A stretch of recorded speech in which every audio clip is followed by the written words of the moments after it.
La crise sanitaire fait mal au moral. Un tiers des Français se dit dans un état anxieux ou dépressif. Les plus jeunes aussi sont à surveiller. Les services de pédopsychiatrie sont débordés.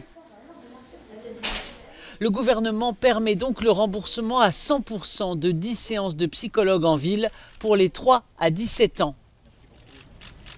Alors que la France s'apprête à dépasser le lourd bilan des 100 000 morts, elle vaccinera avec Johnson & Johnson malgré la polémique autour des risques de caillots sanguins. Ce vaccin a bénéficié des autorisations de la part des agences de santé européennes et françaises.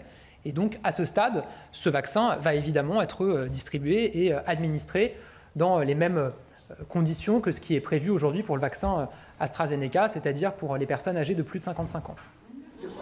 Si un allègement en mai n'est pas assuré en France, d'autres pays desserrent la vis, comme la Belgique lundi prochain, qui lèvera l'interdiction de franchir les frontières pour un séjour touristique ou tout autre motif non essentiel, une mesure en place depuis janvier.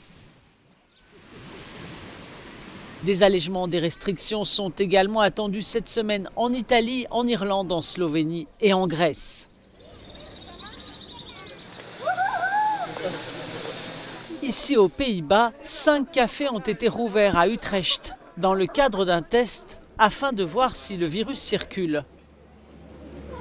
Je pense que ce sera un peu surréaliste au début, dit ce client. Les gens autour de vous ne portant pas de masque. Lorsque vous vous asseyez, vous pouvez enlever le masque. Au début, on se demande si c'est bien comme ça, mais très vite, on est heureux de se rapprocher de l'ancienne normalité.